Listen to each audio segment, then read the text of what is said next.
আজি ৰাতিপুৱাতে মাছ ৰাখিছে, তাকে মায়ে মাছকেইটা বাচি আছে আৰু মই ভিডিঅ' এটা দিওঁ বুলি ষ্টাৰ্ট কৰিলোঁ।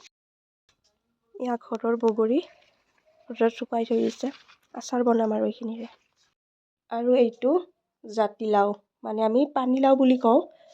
এয়া দেউতাই কিনি আনিছে, এইটো মাছেৰে আজি বনাব। মই নাখাওঁ বাৰু, মোৰ মাতখিনি আপোনালোকে গমেই পাইছে, ইমান মোৰ চৰ্দি, তো মই এইটো খাব লাগিলে মই চেচ আৰু। মাছখিনি খাম বাৰু। আৰু মায়ে ইফালে চৌকাত বহাই দিছে এৰী সূতা, আৰু তাকে অলপমান দেখাই দিলোঁ।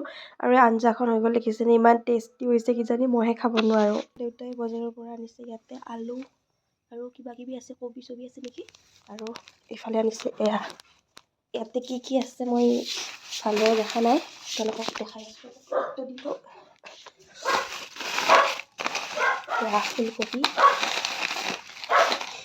বিন, বিলাহী, মটৰ এনেকৈ কিবা কিবি আনিছে। ইয়াতে খুৰমা আৰু জিলাপি আনিছে, জিলাপি নহয় কেইটা। আৰু ইয়াতে কি আছে বা, বুন্দিয়া ভুজিয়া হ'ব কিজানি। এয়া ইফালে আনিব দিছিলোঁ আৰু, তো এইখিনি বস্তু আনিলে।